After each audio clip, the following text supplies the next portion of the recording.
Welcome to a tiny special episode of Fully Charged. We're currently in Hirschberg, about 60 to 70 kilometres south of Frankfurt. And we've just supercharged the car, and now it's having a car wash where you don't sit in. You have to get out and watch it.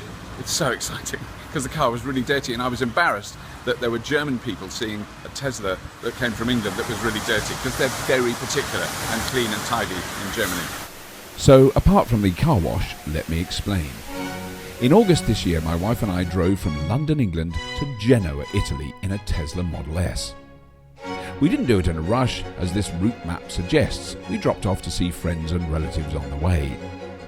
We crossed under the sea in the Eurotunnel, headed for Metz in northern France, recharged there and had dinner with friends.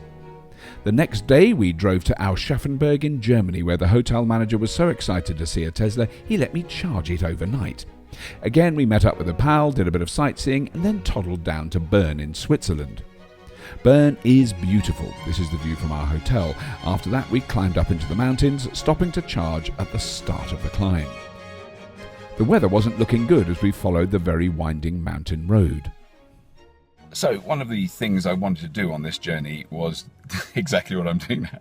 After planning for maybe the last 6 months and dreaming about doing this journey for the last probably 5 or 6 years in an electric car, I'm finally at the top of the Col di Gran San Bernardo, which is the highest, arguably the highest road pass in Europe. We're very high, we're at nearly 3,000 metres up. And I've been through here once before, and it was delightful and sunny and quite warm.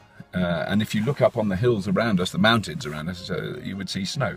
Today it is currently 4 degrees centigrade and it's pouring with rain in August.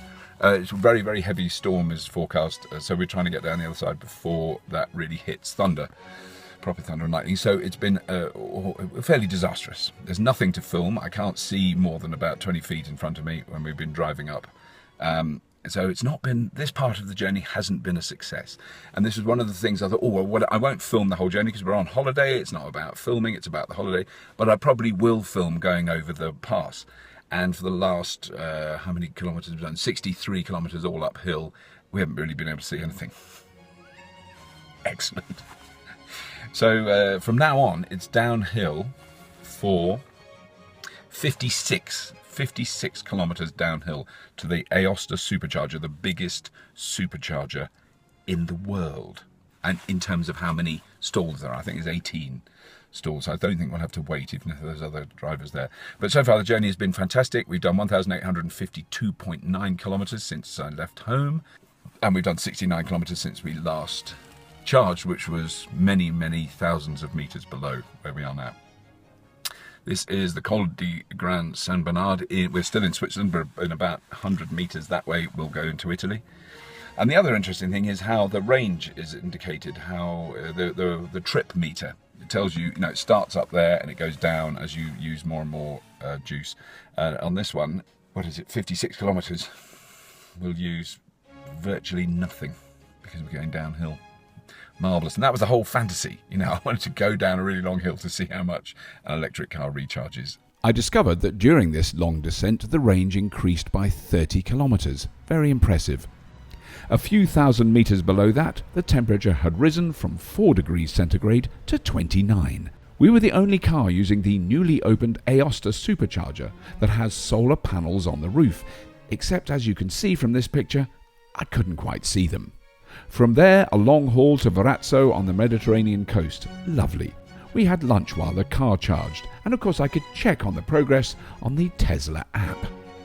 We then had 7 days of car-free, carefree holiday on the Ligurian coast, but there was one electric vehicle we used every day to climb up the steep cliff from our apartment. The 2-seater funicular railway. It was very sweet. Holiday over, we drove back through France, stopping off at superchargers along the way. Well, I really haven't done a very good job at keeping a record of the trip we've done to Italy. I can tell you now, just for the sake of making a vague attempt, we've driven 2,338.4 kilometres in total. That is from our home in Gloucestershire to Verazzo, where we are now. We've been down to the other side of Genoa, which is where we were staying, just outside Chiavari. I noticed my Italian accent is very sophisticated now, having spent 6 whole days in Italy. I'm almost a native. The key point of me even attempting to keep a record of this journey is how incredibly easy it's been. We're currently charging at the supercharger at Verazzo, which is by a big posh marina full of multi-millionaires' yachts.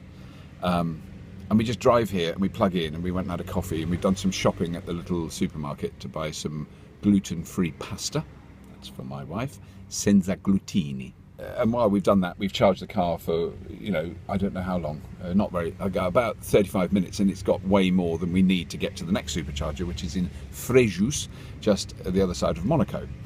And it's just not an issue. It's easy. The last one at the Eurotunnel car park in Calais. The total journey was 2,583 miles or 4,156 kilometres, and our average electricity use was 319 watt-hours per mile. And I should add that there was absolutely no cost for fuel, but boy did we pay a lot in motorway tolls. Every supercharger worked, the car was faultless, and the journey was easy. A mere 5 years ago, this trip would have been much harder and taken much longer. A mere 10 years ago, it would have been unheard of and impossible.